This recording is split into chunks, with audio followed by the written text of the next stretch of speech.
Hello and welcome, Andy and Jared, Cleveland and beyond. He's Andy Billman. I'm Jared Watson, and this podcast is brought to you by Waiting for Next Year. Check them out. Original Cleveland sports reporting at waitingfornextyear.com.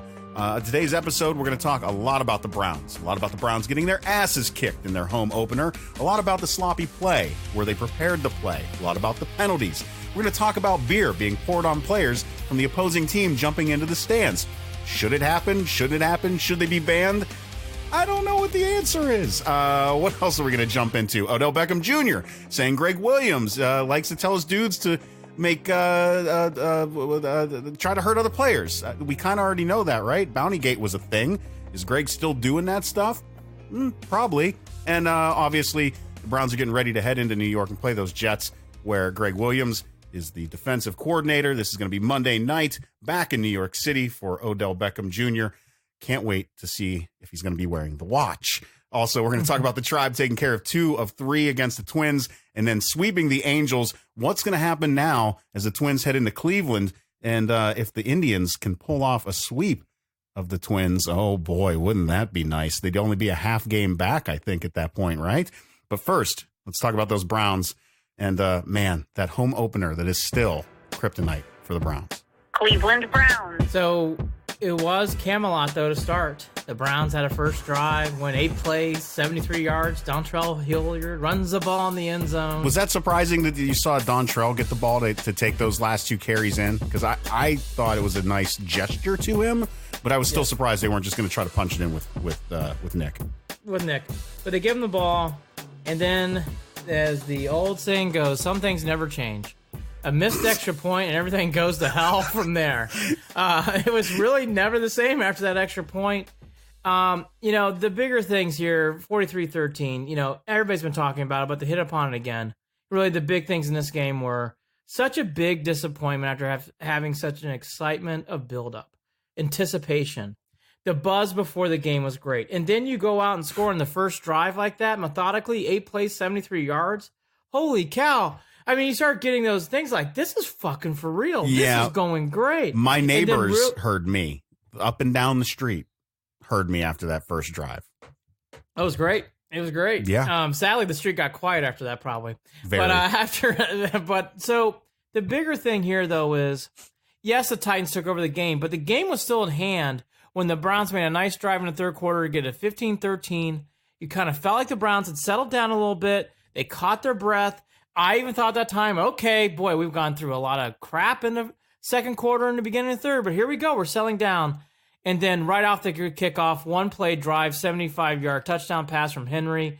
And really from there, that really took a lot of the breath out of the stadium. It was much of like a backbreaker. And then finally, to really cement it was the Mayfield interception on the next drive.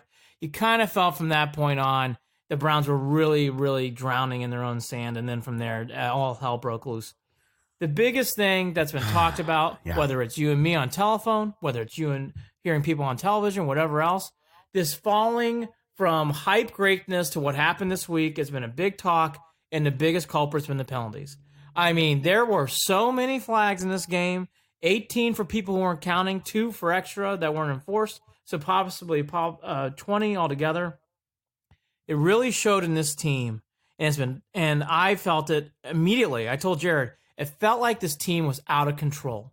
And when Greg Robinson made the kick, which was the best kick in the game, it did not do anything well for the Browns at all. He should have been ejected. I know there have been some fans out there who have said, the refs were against the Browns. I don't buy into it in this conversation.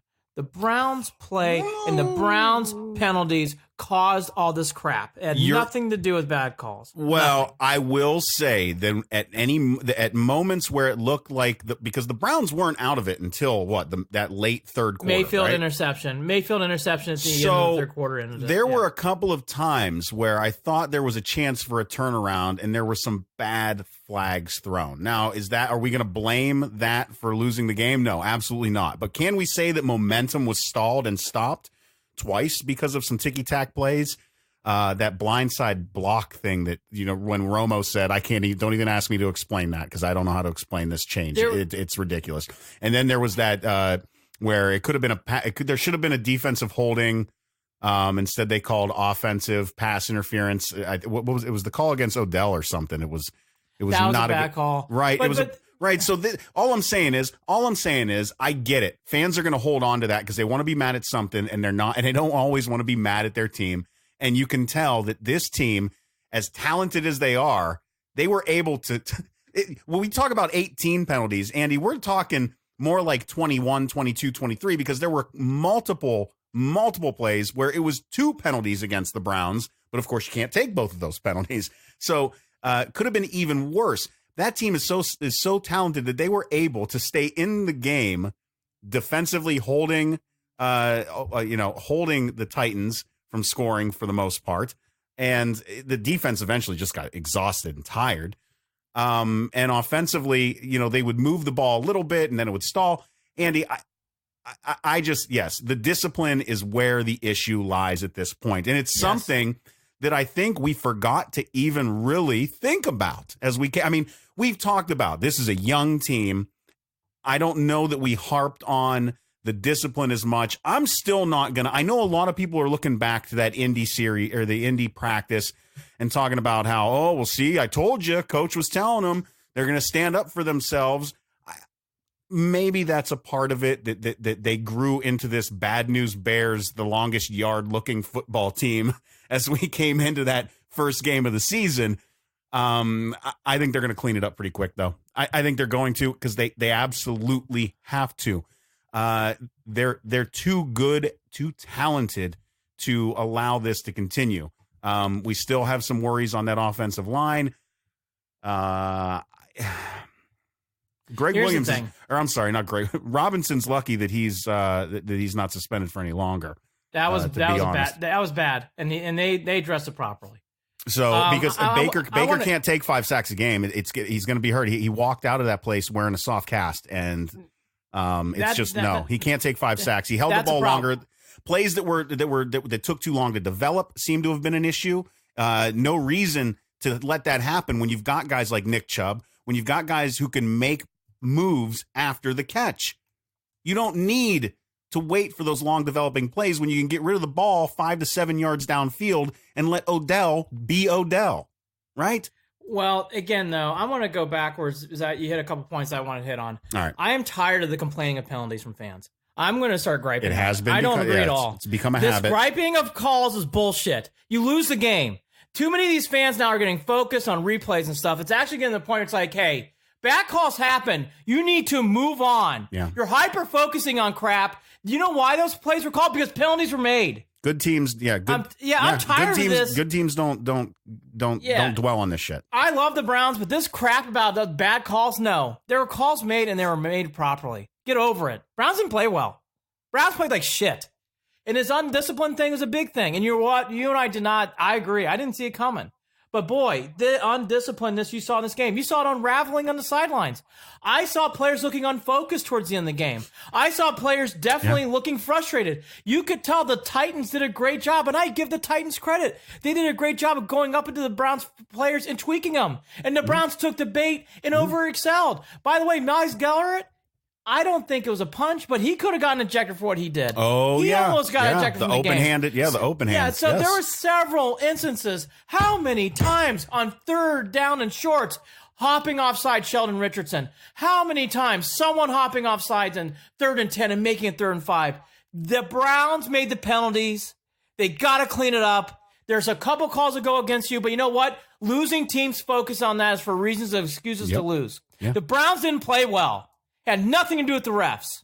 Yep. And this goes to my second point. The Colts game was fine. I liked how they did that as the Browns need to come on this new attitude. And I don't mind all this stuff. And in the preseason, hey, we all didn't think they should have played. So to go back now is not fair. But now it's time to turn to the Mr. Kitchens. And I like him. And I think he can do this. But whoop-de-hell. I mean, what the fuck happened?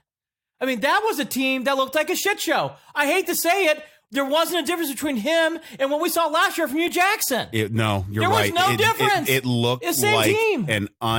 It looked like a very undisciplined Hugh Jackson ragtag bunch out there on the field. It was embarrassing at moments. It was embarrassing. Bad. Yeah, I don't know what else to say. It was Andy. Hey. I'll tell you right now, and I can't believe I did this, especially after all of the hype. And this is probably why I did it. I shut that game off with 9 minutes to go in the fourth. I don't blame you. I watched every minute. I had to. I was so disappointed. So disappointed. I will caveat that with this. They're going to whoop the shit out of the Jets. Now, we'll get there. But this absolutely better. I'm just saying this. I'll stand behind this. If they don't, boy, we're going to have some other things to talk about. Let's stay in this game. I'm going to get there. The big thing with this undisciplined team, and you're right, by the way, that's a huge look. We'll preview it. The Jets game is a huge game. Not understated. It's a huge game with Darnold out with mono. You better win that game. All right. The biggest thing with Freddie, too, that I didn't like after these games, some of these comments like, hey, we're very disappointed. You got to rise from adversity. Well, you know what, bud? You got adversity now. And I'd be buyer beware, Freddie, about wanting adversity. Buyer beware. Because now you got a lot of it. Because Jared hit it, and Jared's right. If you lose that game, it's not just you lose that game and you go play the Bengals. You come home to play the Rams on Sunday Night Football. Rams. You better get ready for that game. It's a huge game. Makes it even worse is you're looking at an AFC North where you... Now, I know it was just the Dolphins, but watching what the Ravens did and watching Lamar Jackson... Looked good. That was a frustrating way to come out of week one. Good coach. Was it nice to see the Steelers get their asses whooped? We kind of had. I had a feeling that was going to happen the way it did. Well, it's the opener too for the exactly. The but here's the other thing too, and I'll say this: do you think Pittsburgh fans are freaking out the same way Cleveland fans are right now? No, but by the way, they shouldn't be because that's a different ball. These are two different. These are two different comparisons. Okay, and here's the bigger thing, and bringing it back to Freddie, I want to see some adjustments. Because I don't think it's going to be easy to make some of these adjustments all in 1 week. I saw things that were, yes, undisciplined, but from many people on this team. And on big spots, on 3rd and 10, there were multiple times linemen were jumping, making it 3rd and 5. You cannot do that and be successful. You can't do it. This is a game that's going to give them opportunity to slow things down a little bit, to have sound fundamentals, and to take their time. They don't have to get cute. So. They don't have to get cute against the Jets. Here's they just got to play solid football. Keep it clean. And they'll be fine. This is a big week for Freddie.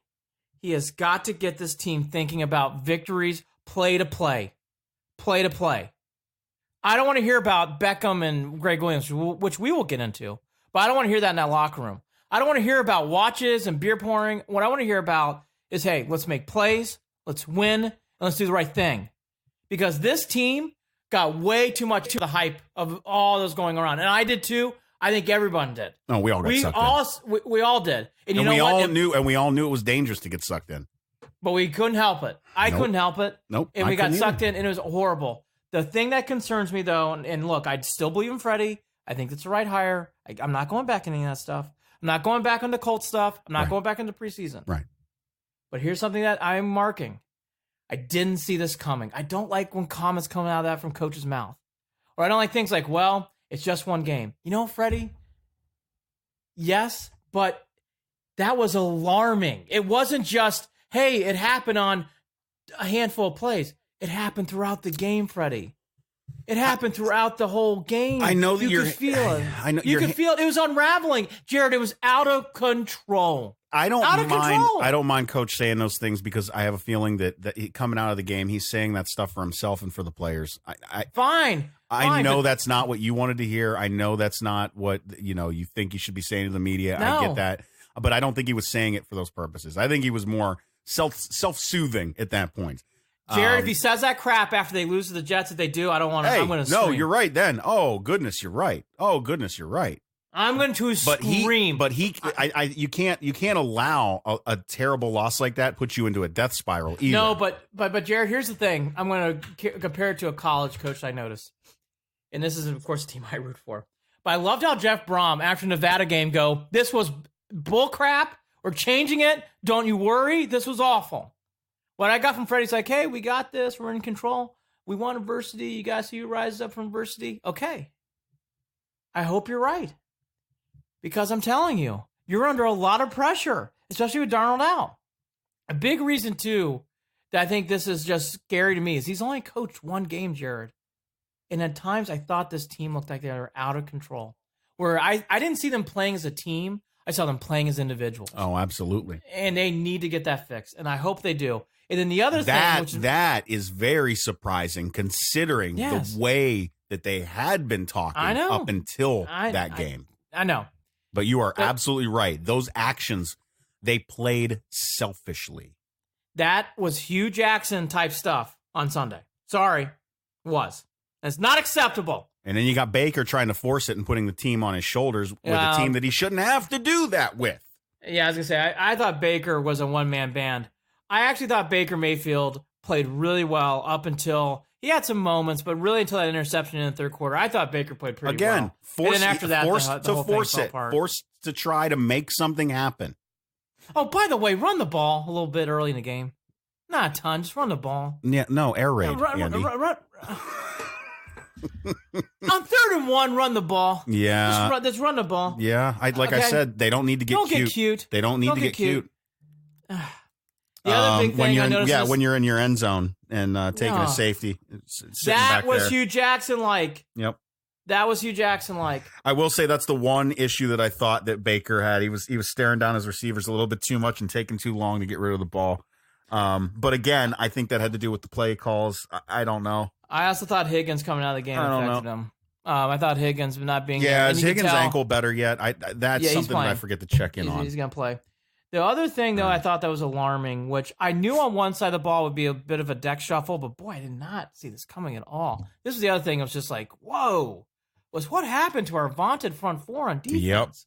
Yep. I mean, just both sides of the ball really had troubles. I mean, the offensive line, once Robinson got ejected, you can kind of tell the water was coming out of the dams. There was a good amount of again, I know you're going to say this. You're going to get mad at me. I'm going to get on the fan side a little bit on this one. There were a lot of fucking holds that were being ignored. Felt like when we get to the quarterback. When you don't play well, even one of the sacks that Myles Garrett finally got in the game, he was being held.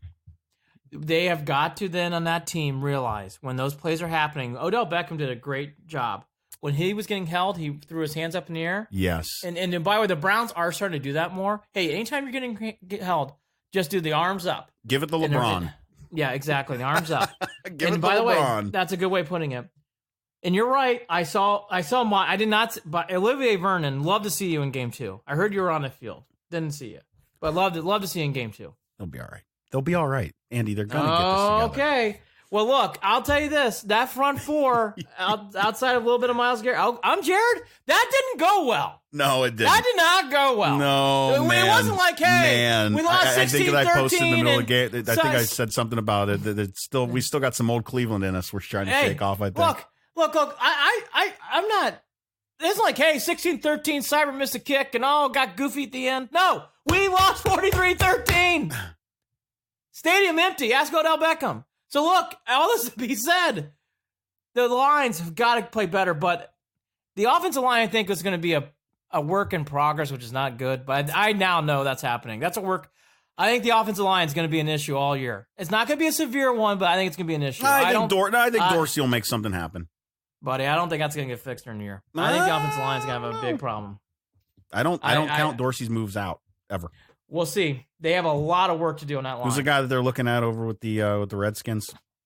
Trent Williams. Yeah, Trent. Love Williams. to see him.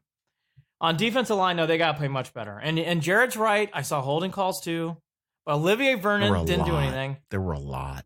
That was driving me nuts, to be honest. And Sheldon Richardson really had a hard time I thought he got mentally outplayed by some of the trash talk going on by the Titans. And Myles Garrett. That's what bothered me, is that they allowed the Titans to get under their skin. Yes. And you're talking about Coach Vrabel knew exactly how to get. Hey, smart. Vrabel ran laps around Freddie Kitchens. Laps. And it isn't like it's his 4th or 5th year of coaching. It's his 2nd as a head coach. Lapped by Freddie Kitchens. By the way, Freddie catching one-handed balls in the end zone. Hey, go coach the game. I want to see some wins. I like Freddie. I want to see some wins. They'll be all right. They'll get. And then the play call. It's going to start. Listen, it's going to start. All right. It's going to start Monday night, Andy. I'm This will be a volcano if they lose to the Jets. I know. You ain't kidding, brother. And it's gonna be a Facebook Live volcano. I'm not gonna. It makes me not. I gotta tell you, it makes me want to avoid doing the show because I hate reliving. I don't listen. I'm not one of those people that does the whole therapy Monday thing where I'm tuning in to hear people bitch and complain about the misery that I just watched on Sunday. I'm not that guy. I can't do it. Jared I don't want to am. talk about this I watch stuff. about every second. I watch every press conference. I live in it. No, I don't. You tell me about it. You tell me about it because I don't. I am at a loss for words. After that game, I was at a loss for words. I couldn't finish it. Well, that's because why because I was just stewing. I was stewing for 72 hours after that game. It's bad. Stewing. The play calling, I don't want to get too much nickel and dime about, but I said the 22-8 ratio in the first half. That's alarming. You can't be making that many passes. Nick Chubb had a game where he played okay, but he never felt Nick Chubb's presence. That's not good. You got to feel Nick Chubb's presence in this game. He's a good player. Let's use him. And by the way, because they didn't establish it correctly. Exactly, and that's very true. I agree. And the other thing, too, that was a big Browns staple last year when they won, 1 in 10 on third downs. You got to convert third downs. Browns were just never able to keep the drives going. And they had third and ones they weren't converting, so it wasn't just third and longs all the time. And then, like I said, I think this needs to be brought up more. I think, we discussed all these other things, but I really want to put some onus now on Baker. I thought Baker played well until the fourth in that late third interception. And some of it can go on Beckham because you can tell the timing's not there. You can tell there's some things that are out of rhythm. You can tell he's lifting this whole thing. Jared, the one thing I'm noticing, though, is Baker's still a very, very good player. And I thought he looked stressed out, and I could tell towards the end of the game, he was getting that look of like, oh, shit. Yeah. We have a lot to do in this week to win this next game. A lot to do. Again, here's what we're looking at, Andy. Here's what we're looking at going into Monday night. Clean up the penalties. Yes. See if we can get a little more pass rush. Protect Baker. Establish the run. Like all these, yes. Don't get cute and just go with your, start out with some 5, some 7 yards. Look for them slants. Look to catch Odell in open space. No need to heave the ball downfield, and look for those 25-yard passes all the time. I don't think I really think if they and I'm not saying to play conservatively. I'm saying get them in a rhythm. Get this team in a rhythm. This team needs to play like a team. They play like individuals on Sunday. Well, when they can get in a rhythm and when they can look at the guy to the left and the right of them with a little smirk on their face, they'll be all right. They'll be all right. I think the Browns, obviously it's one game, and I am even myself doing a little overreacting here, but it's just so alarming for how high we were feeling to how low it felt on Sunday. And there were some real depth in there too, where it's like some of it you can just throw away. The 18 penalties, there's no way it's going to be 18 penalties next week. We all know that. But there's other things you see in there where it's like, man, that needs to be cleaned up. Man, that needs to be cleaned up. Man, that needs to be cleaned up. I'd rather have the humble pie now than later. I was going to say that too. Yeah, you don't want to be talking about this in December.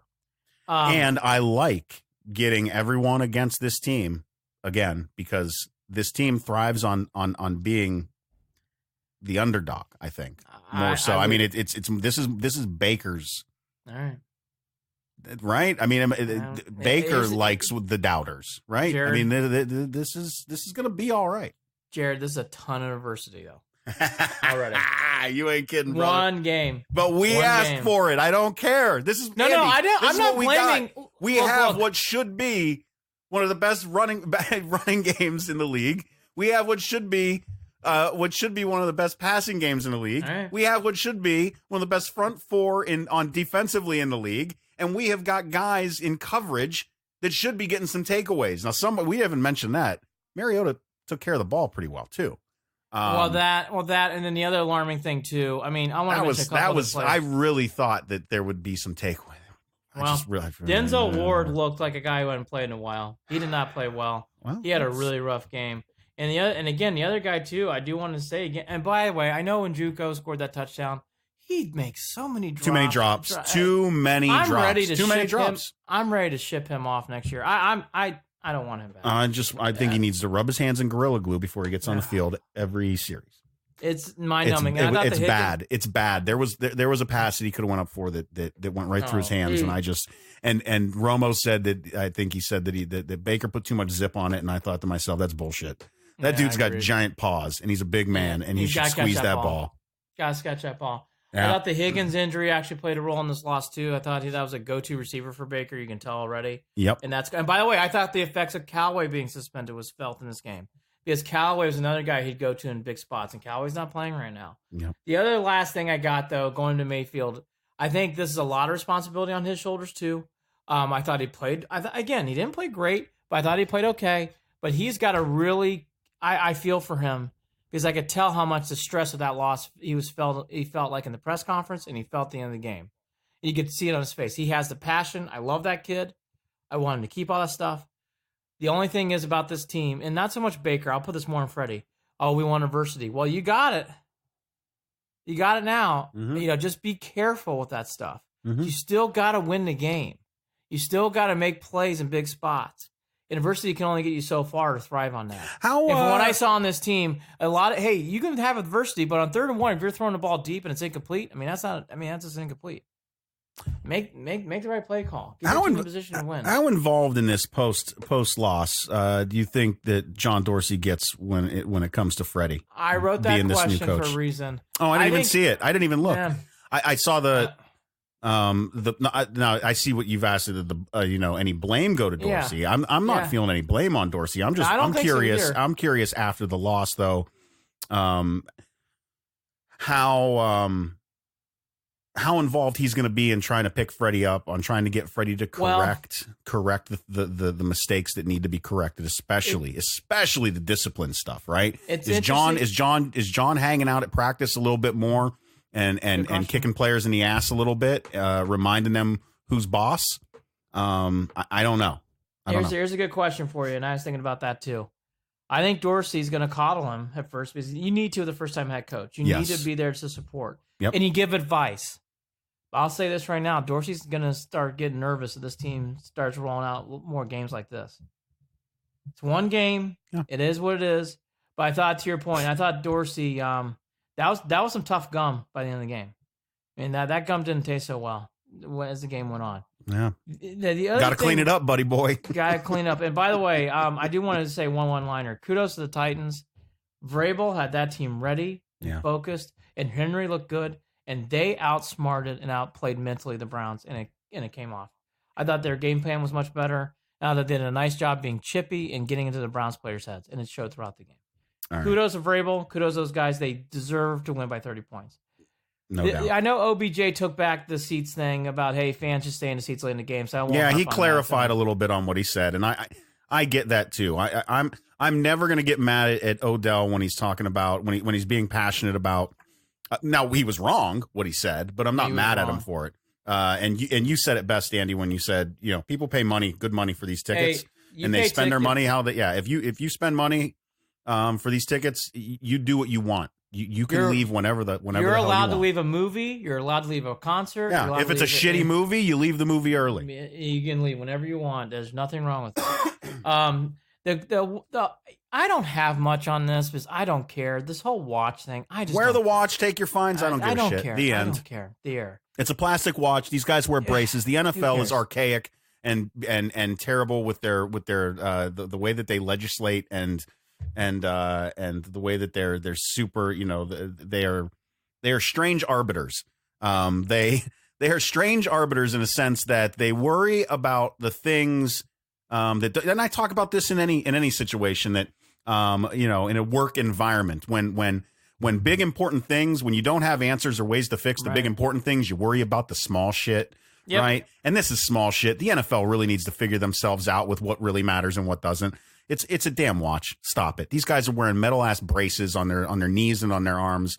Some guys are playing. They can play with casts too, right? On the line, can't they? That's right. Yeah. So stop it. He's wearing a watch, and I will say this too.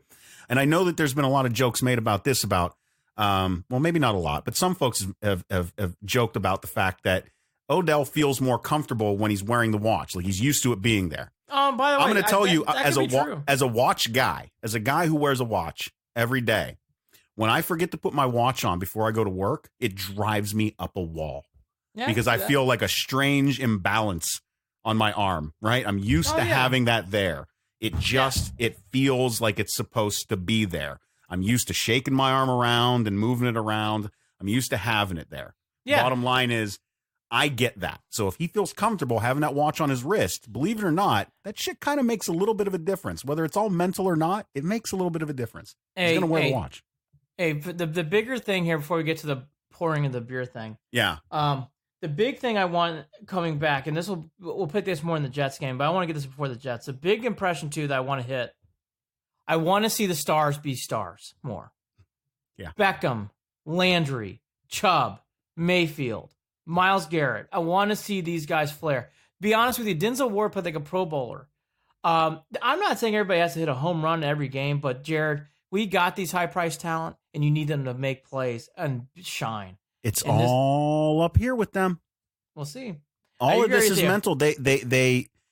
You can be intense and fired up, but it has to be controlled and directed. Right? You've got to channel that energy. Yeah. Yes, and I want to see lots of Nick Chubb. I really want to see lots of Nick Chubb. Yeah. I'll tell you the beer pouring thing. There is a rule that came out in the 90s about Lambeau leaping for fans who forgot. Good. I'm glad you're going down this because I'm So it's a rule that came in, and the only place you're allowed to do it still is Green Bay, because in the 90s for a while it became trendy for players to hop into the stands after they scored a touchdown. And the only place you're allowed to by rule, because it's grandfathered in, is Lambeau. They call it the Lambeau leap for those who don't know. So that is the one place you can still do it. They don't enforce that rule as much recently because players stopped doing it. And now it's become a thing again, and you saw the Titans player go into the crowd. Here's my two quick thoughts, and again, it's kind of like the watch. I don't have a lot more other than that. I don't like the fan pouring the beer on the player. I don't think that's cool. I don't think that's great. I wish fans would not do that stuff. I would never pour a beer over a fan. I mean, I'm sorry, a beer over a player. Right. But the other half of it's very true, too. That's why that rule's in place, because as soon as you jump into the stands, it's dangerous. It's not dangerous so much you could injure yourself jumping up, but it's dangerous going in the stands with people who are all been drinking and in the sun all day and doing God knows what, and they're out there and you're jumping into the stands. So, it's a dangerous play for Logan Ryan to be doing. You're taunting the opposing team's fans. You are. It's a taunting. It's a 15-yard unsportsmanlike conduct taunting penalty if you want to be real about it. You want to be real about it, you're right. Again, the only thing that I would suggest, I don't like this. You have to, when you get in the stands, hey, you got to berate the player and you got to pour beer on them. I've never been that guy, so I will never be that guy. So no, I would never waste my $12 12-ounce shitty water beer. Yeah, drink in your throat. It's so expensive. But anyways, that's my whole thing about the beer pouring thing. But the only thing that I'm observing, which I think is funny, is this happens in games all the time. It isn't like it's that unusual. There's usually 3 or 4 incidents a year when this happens. So to say that this is a unique moment is not the case. What is unique and what is, of course, typical like crazy Brown stuff, they're trying to find this fan. They misidentified him. Yeah. They're trying to get him punished. I don't know if they're going to be able to find him It's not the wedding DJ. It is not the wedding DJ. So I will just say in simplicities, I think I've hammered home the Titans game enough. I thought the beer pouring misidentified fan kind of summed up game 1. It just was a fucking mess. And there was beer poured everywhere. It was really hard to tell which way was up and which way was down. So that was not the way you come into it. And then you get into Jets week, and it would have been a big game no matter what, even if they would have won, but it becomes so much bigger, especially with the Jets having a collapse, having 16-0 lead and losing to the Bills. And then you get a gift. Sometimes, Jared, you need gifts. The Cavs got a little gift when Draymond Green kicked LeBron and got that whole thing kicked off in the NBA Finals. Jared, the Browns got a gift. Sam Darnold's out with mono. And the backup quarterback is Trevor Siemian. If for people who don't remember, he played for Northwestern. And he's average at best. This is a gift having him out. It's an awesome opportunity for the Browns to win this game on Sunday. Monday. It is, and it goes right back to what I've been saying. Play fundamental football. Keep it clean. Yes. Treat this like a game. Treat this like as the opportunity that it is for you to tighten things up, not to experiment, not to try new shit. This is where you really need to come onto that football field and just play football. Yes. Just play football. Here's where we're going to run into those issues. If we sleep on Trevor Siemian, if we don't prep and don't pay attention to the game tape, because this team wasn't getting ready for Trevor Siemian. They were getting ready for Sam Darnold. Yeah. So, although at the same time, it's going to be limited play calling for him. Yeah. Also, it looks like, and I don't know where they stand on this right now, but Bell might not be playing too. Probable. Did they get the MRI? So the MRI, did they get I didn't see the look at the MRI yet, or I'll look as we keep talking. But C.J. Mosley, who caught the interception in the Brown season last year, he's also probable to growing. And there's several other. You got there Quincy Inuwana, he's on the IR. Chris Herndon, he's suspended, so he's out. Quentin Williams sounds these are two teams that are very much two teams that can very quickly spiral out of control. Yeah. One of these teams has a shit ton of talent, and it's all mental if they do. The other team, it's just a team that isn't going to be able to help itself. I think the Jets are going to be who they are. And I think that Adam Gase is a guy who, I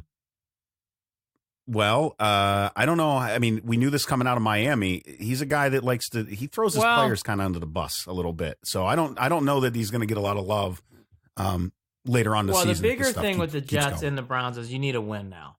And the Jets do, especially because this is their second home game in a row. You can't lose this game, right? And expect them to do big things. And the Browns the same way. And then you throw on top of it, which has kind of been in the background because of all the Greg Williams stuff. Beckham comes back to New York as well, so that's also a big storyline here. And Beckham's going to want to shine. And then you have all this stuff going back and forth about Beckham thinking Greg Williams is a dirty coach, which is not news because he's been rumored for that for years by many players and many players. Hey. Did you see the video? Yeah. The video chop down of some of those plays against the Bills, of those late and cheap shots that they were taking, and got away with them. They only had one flag, and this is where I have the issue when it comes to the penalty flags, Andy. These refs, when they got to make these calls. They can't be missing this stuff. Yeah. People are going to get hurt. And the Browns had better not react to these things. But they better flop. Jared, I'm not disagreeing about that, but calls are missed all the time. So you can't get affected by calls being missed. But here's what you can't. I'm hoping that the awareness is there at least now because Odell said what he said. That refs are going to have the pressure on them to pay attention. I think they're going to be on high alert. The bigger thing I've learned about all sports, not just football, basketball, baseball, whatever. When you're losing and you're not playing well, referees start calling things quicker. They start making things. Because you're not playing well. Yep. It's easier. Yep. It's like, hey, yes. Yeah, it's on the fringe, but you probably, yes. And when you're winning, you don't see as much. It's just the nature of sports. When you're playing well and you're grooving, you'll notice.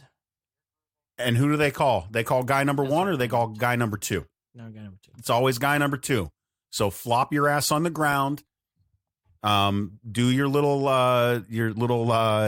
snow angel routine on laying on the grass. Get the attention of the refs. Do not pick fights back. Don't do it because I get they're gonna try to do it because the Browns have a target on their backs and they've already shown that they will react and that shit that's the stuff that will carry and reverberate toward every one of the teams that they will play every week if they don't get it under control. If I were writing the fuck something on the chalkboard, I'd be like, short fuse. The Browns have a short fuse right now. I saw several instances where it's like, gosh, calm. I mean, yes, but don't act like that. You got to take that in hands. You're going to get called for that stuff. The Greg Williams Beckham thing, here's how I take it. Jared's right. There was obviously some stuff that he thought Buddy Calhoun did to himself when Williams was still coaching for the Browns. He felt like that was some cheap stuff that went against Beckham. Again, it's not new news about this because Greg Williams has got that reputation and other coaches and players have said the same. I think what it does, though, is what Jared brought up, is I think Beckham did this on purpose to bring awareness that, hey, I don't want this shit happening again. And by the way, And Cool. by the way, I'm smart. glad he did it. By the way, there's a smart play for the Browns already. The game hasn't even started. The other big thing in this game that Jared hinted on, by the way, Le'Veon Bell is expected to practice tomorrow, as we all know. Normally in a practice week, it's Friday, but this week, because it's Monday, it's Saturday. So if he's dressing and practicing Saturday, Jared, he's going to play Monday. So Le'Veon Bell should be playing. The bigger thing with this game, we kind of harped on it from the Titans game, so I'll hit it one more time. I don't need 50-50, but at least 65-35, 60-40 pass run. You got a good running back, use them. And I really think this offensive line, whether you bring a tight end, whether you bring in whatever you got to do, I agree with you at times. Definitely Mayfield had a hard time finding receivers getting open. Again, I think that has to do with preseason and players not practicing on a live field. But now that happened, hopefully all those jitters get shaken out. Oh, not the jitters. That's not the right word. Hopefully all their timing gets shaken out. Because in this game, the Jets defense is good. It's not great. It's good. But can be scored upon. And the bigger thing is, Jared, that I guess we should mention, and this is where it goes to your point too. If there's 20 more points being scored by the Jets in this game, on our defense, we have a problem. Because Le'Veon Bell aside, I mean, this team is banged up on offense. Yeah, this is where, hey, if they can get up early, they'll be all right. Andy, I don't see this game, and I hate to do this right now because you get nervous in regard to what happened last week. Very nervous. But if I avoid last week, it's gonna take the Browns a lot to lose this game. That's true. Right. It's gonna take a lot for the Browns to lose this game. They're gonna have to force their own loss. I know what you mean by this that Monday comment. night matchup. I think you're right. And Higgins should be playing. Batonio sounds like he's limited, but sounds like he should play. It does sound like Hilliard's out because he had a concussion, so I don't know if you're going to see him. And I don't think you're going to. And I don't think you're going to see Lamb in this game either. But again, they have a. That's I'll tell you what. Out of all of those injuries, that's the one that pisses me off because that's the injury that never needed to happen. That injury happens because somebody doesn't know how to control their fucking legs and wants to start kicking. And I'll tell you what also bothers me. He denied that he tried to kick him. That bothers me. Not good. It's not good. That bothers me. It's not good. So the Browns come in hobbled. The Jets do as well. All that to be said, I think we kind of harped. You can kind of tell where our conversation is going from the Titans game into today's game. You know, all the storylines have been about all those things, whether it's beer pouring in the stands, OBJ's watch, the Greg Williams saga. I kind of hear from your voice. Look, before Sam Darnold was out, I was having a really hard time figuring out who's going to win this game. Because I was like, God, this is a big game, and I could see them rising and winning it. You cannot take. Yeah, they want revenge for last year. I cannot take the against the Browns. You got to take the Browns. They have Jared. This is one of those moments in your sports fandom where it's like, I think they have to win this game because it just makes too much sense. I think it's going to be a nail biter. I think the Browns will find ways at times to make you nervous. I'll pick the same scores last year. And actually, I don't know this is exact, but 17-14. I think it's going to be something really close. Low scoring. I think it's going to be nerve-wracking. And Seibert does something late to put it through the uprights. I think this is going to be I don't think this is going to be as clean as what we hope. And by the way, if it is, here's the other good thing. If it is, a lot of the week one stuff that I ranted about and many other people ranted about and you and I ranted about in text messaging does go away. Because it will erase some of that week one stink. Clean game, couple of mistakes. You're still going to have some young stupid mistakes, especially at the line of scrimmage. Yep. And I think that's going to affect how often the Browns can score. I'm going to say 24-10. The NFL slate this week, we already have one game. We're doing this on Friday afternoon. So the Buccaneers came. Boy, I'm not surprised. I think the Panthers are on their way to a rebuild, even when they have Cam Newton and they have a very good running back. I just think the Panthers are in a rebuild. I wasn't surprised they lost that game. I'm not very high on them. The slate of games this week, the ones that kind of stand out, Vikings-Packers is always fun. The Patriots go down to Miami. Boy, I mean, are we going to see another blowout? The Patriots usually never win in Miami, by the way, but I don't think that could be the case this year. Yeah. That's I forgot about that. That's like the Indians going out west. And I always forget about that. the Bills make a return trip to the Meadowlands. Cowboys, Redskins, usually a good game. I don't think so much. Boy, the Jaguars. Boy, you play one game and you lose your quarterback. That's just Foles to be out like that's a shame. I would be concerned if I were the Broncos about Flacco. That was an eye-opening. That looked like the Flacco who's playing the last couple of years for the Ravens and picking up from the Ravens. I will be the biggest guy wrong in this. Lamar Jackson, if he keeps playing like this is stunning. I mean, he is playing so well. So Andy, he was letting it rip. But again, he didn't have anything to worry about. It was like a scrimmage. Yeah. So I don't know. He ran the ball, 3 times in that game? Yeah. Oh boy, I don't know. I mean, did some of these old quarterbacks that the Browns had they had some good games? Right? Brandon Weeden had his share of surprising games. Right? I mean, But this, is this really the real deal? Because I will really have to eat my words. We both will. I will really have to eat my words after sitting here saying I know what bad quarterbacks look like. Wow, I will have to eat my words. It's gonna be interesting. I mean, it's one game, but that one game was eye opening from the point. Well, and I don't think we're not gonna get that great of a. I mean, I don't know. What are you expecting out of the Cardinals? The Lions are bad, right? I mean, the Lions are bad. But again, the Dolphins are really bad. They're so bad. So bad. By the way, AB, what a surprise. He goes to the Patriots, right? Stacking players. Just stacking players. Good to see the Saints to win. Yeah, you could that wasn't it's vomiting. It feels shady. Yeah, it does. It does. It feels shady, the way that it went down. You feel for the Raiders in a sense, if you can feel for the Raiders, which isn't normally something I would say, but in this situation, the Raiders really got duped.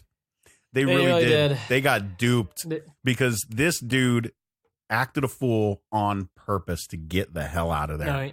And he knew exactly where he was going once he was released. Yeah. The other one I want to know, too, is good to see the Steelers fall on their face. Even though it was the Patriots. It was nice. I needed that. Oh, it was nice because the bullshit out of the fans stopped 5 hours after.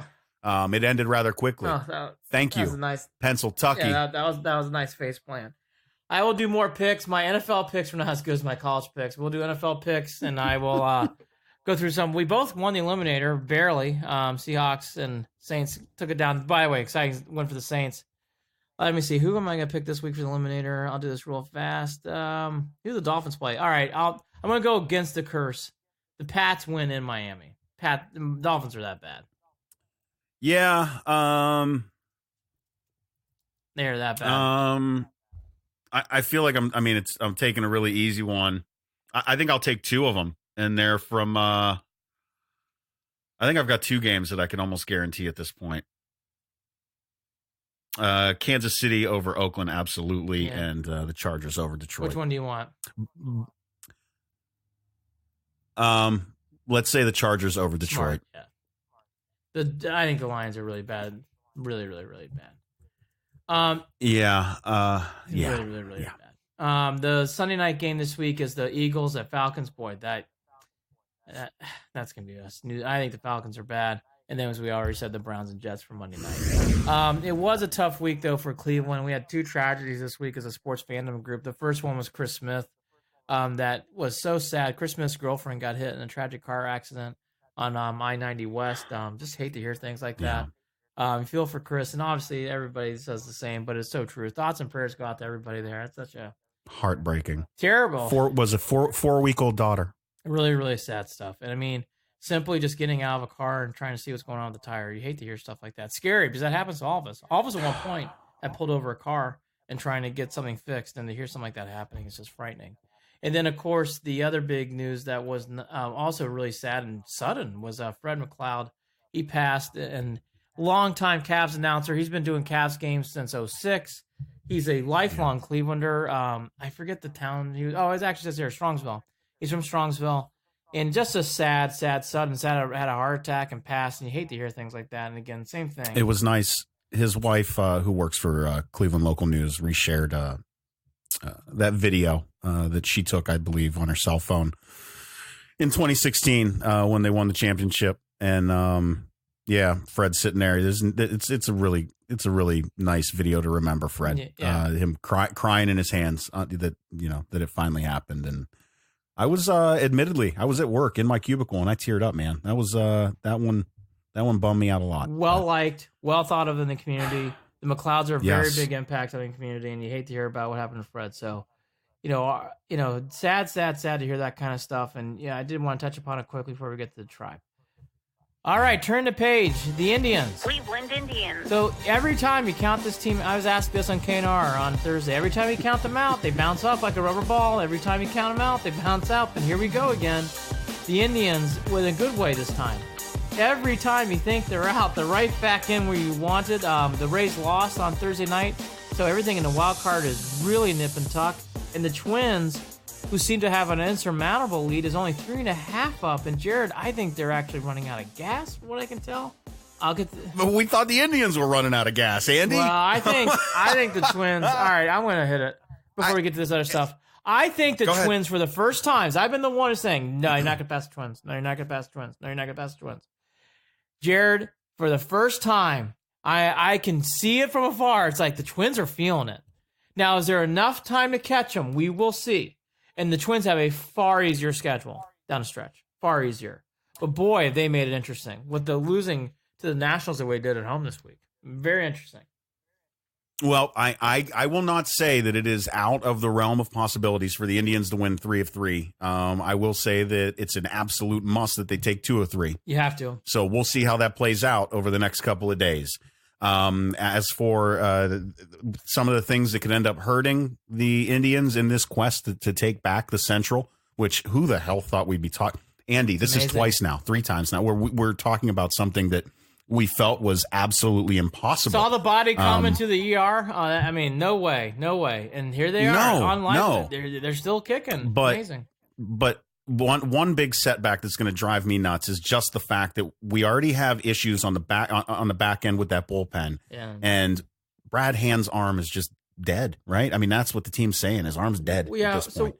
Andy, I don't know how they're going to keep it together if they can't have nights where their bats go to sleep, and we know that this team does that. Yeah.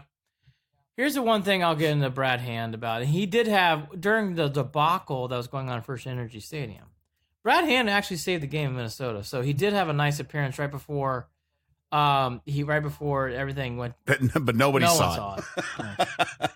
And I'll be the first one to tell you I didn't see it either, because I was at a football game for my son. But Brad Hand, whether it's a dead arm, whether it's a little bit of he's got an arm problem. There's no doubt. The bigger thing I'm noticing with the Indians, though, is I like how they're going about it now, Jared. In the 9th inning, if you have to, multiple guys come in and out. And I'm already seeing it. Clipper come in for an out. Simber come in for an out. Oliver Perez come in for an out. I like that. Wickren come in for an out. Yeah. Hey, in the 9th inning, I think that's what the Indians have to do. And that's not the most... Well, and it's almost playoff baseball the way that they're doing that. Well, it's not economical, but honestly, it's like...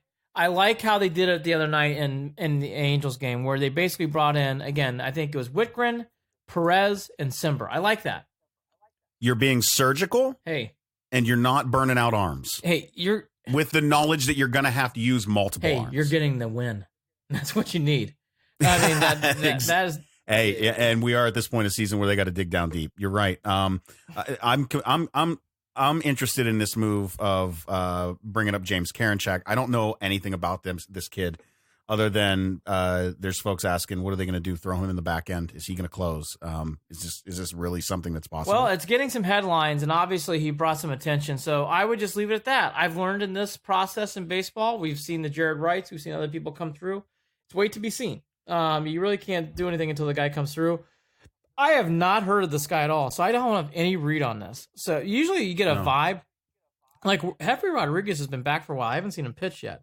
That's a guy I'd like to see him take the ball a couple times. But all that to be said, that the Brad Hand thing, you do hope that gets resolved. You do need Brad Hand's a plus. You need him in the playoffs. He's the closer. You got to get him back at some point. But if they don't, Jared, I like what I saw again. I like this idea of using multiple guys to get the last 3 outs. I think it's a smart way to go. And you'll have guys who can go like a Plutko and other guys that can get you through a playoff series to get you through that point in case you're like, hey, I'm worried about tiring arms. Well, you'll have definitely a Plutko. I'm guessing you're going to have Plesac as a starter. Is it's going to be Bieber, if you can make the playoffs, Bieber, Clevenger, Plesac, and Savali, I would say. Or I wouldn't say Plutko is probably going to be your fourth. So those are your starting 4. And then you can put Plutko in the bullpen, which I think would be a nice addition. And then you got Cookie, who after his first 2 appearances out of the bullpen has settled down. He had a nice performance on Wednesday. He looked better earlier in the week too. And the thing that I like about this team right now, that I saw it in Anaheim, these games are out late, but I watched a couple of them as I was working, God knows how many hours for a different podcast. But the Indians, 9 hits, getting 6 runs.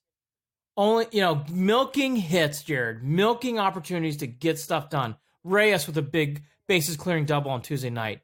Chang getting a big home run on Monday night. You're seeing guys hit in big spots with men. I love that he's making a difference. I love Reyes and Chang both. Yes. Both. Chang next year is a player I'm going to keep my eye on. I am very excited about him. Taking advantage of the opportunity that is given. Yes, and Chang looks ready. And then before that, they won 2 out of 3 in Minnesota. Again, everybody's probably watching Monday and Saturday, and everybody checked out. Clevenger did pitch well. And then all in the midst of this, too, Plesac had a wonderful start on Tuesday night, a 4-hitter complete game on Tuesday. So that's his first complete game, too, isn't it? Correct. So Plesac pitched well. Bieber pitched well. He had a nice homecoming game. Chance of let's go Bieber. By the way, I actually liked having Troy Nagy in the booth with Rosie. Just want to add a little commentary. I like Nagy. He's a good guy. It was nice having Nagy in the booth, giving some nice California perspective to this series. Jared hit on it. All this to be said, the Indians, because they won 5 out of 6, started in Minnesota.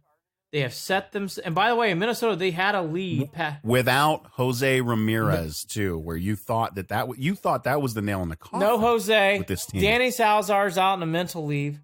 You had all these different things going on with the team. Have you ever seen a team scrap like this that has been so beat up? Kluber, Browns, take notes. Carrasco, that's you know what? See, I'm gonna go backwards and go forward.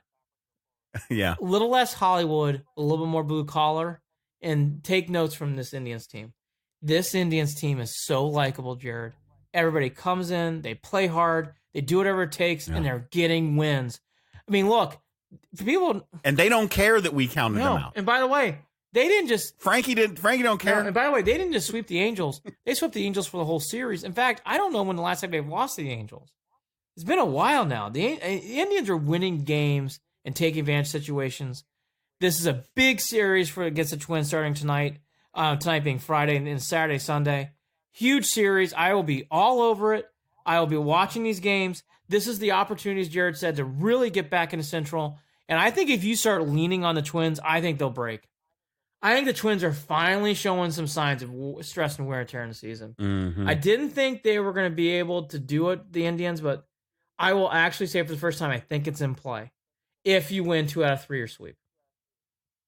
I really think it's in play. I think you can win the Central. I can't believe I'm saying it. I think you can win the Centrals. I think the Twins are really having a hard time getting momentum to do anything right now, Jared. The only thing that gives me pause against still, and I still think the Twins win it, is just the Twins have a far easier schedule after this series. The Indians still have to play the Nationals, still have to play the Phillies. Those are 2 teams competing for playoff spots. Well, I told you, our requests for tickets are in. I should be at that last game of the season. It's going to have some meaning. At Nats Park, and I swear, Ooh, wow. It's going to have some meaning. Wow. I mean, just the fact that I'm going to be there at that game. Not that I would love it if they already had the lead in the first, or had the lead in the Central. It could be a clinching, some sort of clinching something game. And again, it's going to have meaning at the end of the season. You ain't kidding, man. And again, go real quick, and then we'll do the wrap up in college football. Really, really impressed by Whitgren lately, Clippard, and Perez. Those guys have really done a nice job of getting out some big spots. Not easy. And Simber and Goody, it's been up and down, but those three, Wickren, Clipper, Oliver Perez, have really been stars lately. Clipper's been a quiet, great addition for the Indians. Really, really has played well for the Indians. I can't, we talk about Santana, we talk about other guys. Clippard's another guy. I don't know where the Indians would be without Tyler Clippard. He's made a lot of big pitches this year. You can't count them out, Andy. That's the bottom line. You can't count them out, and we're learning that repeatedly. Can't count them out. Talking about not counting out, and now we'll get to college football. By the way, I'm going to, you know what? I need this. I'm going to pat myself on the back. I'm going to be a bit of an asshole here. I went 3 for 3 in my picks for college football. I think I'm going to go 6 for 6 in baseball for picks for under-overs. The Brewers have gotten hot, so I think I'm going to win the Brewers pick now. I just want to say to everybody out there who's gambling, hey, look, you are basically not just listening to a podcast. You are in Vegas right now. I'm you have guru advice at your fingertips. I'm doing this, and I'll go 0 for 3. But thank you, A&M, for the late touchdown. I noticed it. Thank you, Nevada, for not showing up and losing by 70 points at Oregon. And Army did everything I thought and more against Michigan. I knew that. Wasn't that great? Oh, my gosh. I knew that was a great game. That was a great line. 22 points. My gosh, what a great line. I watched that on a treadmill television at the gym. Oh. That's how I watched the end of that game. For those of you who don't know, I love college football. And even though I am not a Buckeye fan, by the way, Boilers are a big win, beating Vanderbilt. My dad and I and probably 10 other people watching the game, but it was a big, great win. Ohio State, though, that was the win. And that's why, maybe to Jared's point, I shouldn't overreact about week 1. Well, a lot of people I thought was overreacting to Ohio State after week 1, saying, they lost their edge. Justin Fields, wow, did they roll against Cincy. Justin Fields, 20 out of 25, 224, 2 touchdowns, 42 more on the ground yards, 2 more touchdowns. And then I thought that was big, obviously. Then the other one is Dobbins. He looked great. 17 carries, 141, 2 touchdowns. Against a good team. Not great, but a good, solid middle-of-the-road team. And a lot of people thought that was going to be a type of catch game that we thought that this that played out the way it did with Army and that team up north. It didn't play out that way for the Buckeyes. They took care of business. It was an ass whooping from the beginning. Defense looked great. They shut down the Bearcats. Look, we'll see what happens in Bloomington, but that was the win that I think should cement and quiet down some of those other thoughts. Great win for the Buckeyes. I mean, you hate to say it, you didn't think that was going to be possible, but that was a great win. You tipped it off. Look, Ryan Day is stepping in and taking care of business, and this team's coming in focused. Hey, 2 games in, he's at but the FYI, Freddie. That's how you start a season. Yeah, he's writing his own checks here. That's what he's doing. Michigan, and by the way, I'll be fair, they're playing Cincinnati and, good old FAU. So in fairness, I mean, that's not the Titans. But anyways, going to Michigan, that is what we previewed a week ago. From everything you read, from everything you saw, Michigan's been overhyped. And they are overhyped. They're not a bad team, but they're not top 10 good. Army had a lot of chances to win that game. They just couldn't pull it off. Michigan did enough to win that game. They got a turnover in overtime to seal the deal. Michigan's got a lot of holes to plug, Jared, and the more I watch Michigan, it's one thing if you have a little bit of surprises here and there in players, but Patterson in that offense looks woeful. They struggled to move the ball. Woeful. They struggled. One thing not to stop Army. They're lucky. I'll say this, too. They're lucky that the way that these overtimes work in college football puts them at the 25-yard line. I know what you're saying. Because I don't think they win if they don't do that. I agree with you. They have the week off. They need it. They need to recoup before they play the Badgers next week. Notre Dame plays New Mexico off their bye week. New Mexico's not very good, so they should win that game. It would be great to have Book play well in that game. The signature win, though, is by LSU. Joe Burrow, you and I were talking about Saturday night. Boy, Burrow looks good. If they play like that, they'll give Alabama a run for their money in the West. They looked really good. LSU, and again,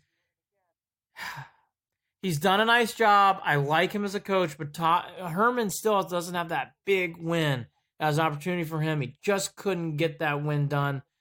Great environment. Game day there. Just couldn't quite pull it off. LSU, if they play like this, Orgeron and LSU are going to be a factor in the playoffs. If they keep playing like that, Burrow looked good.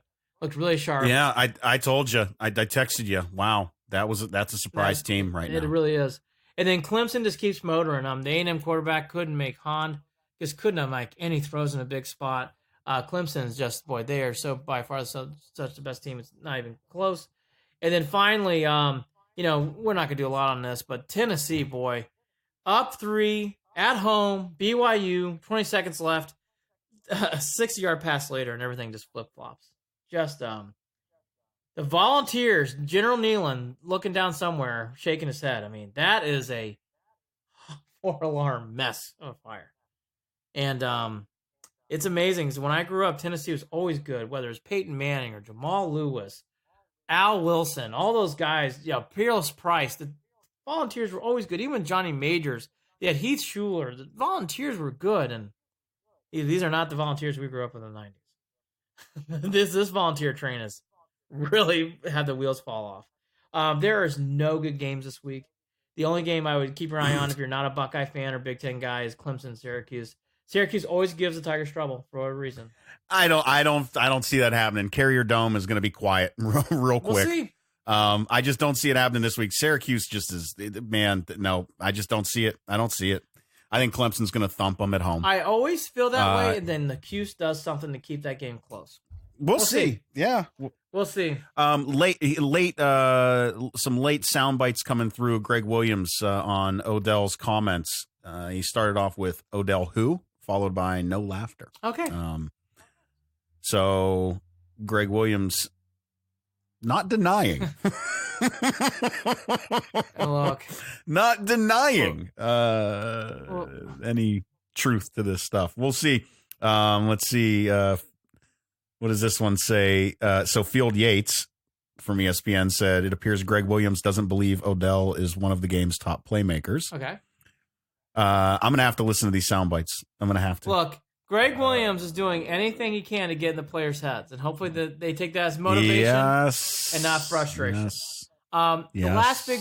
Channeled, focused, redirect your energy towards the play on the field. Yes. The best revenge is a W, period. Last thought, the Browns, if they win this game, a lot of stuff that I ranted about other people do goes away. Just win the game. Just win the game. It doesn't matter if you win by 10 or 1. Just win the game, or 30. Just win the game.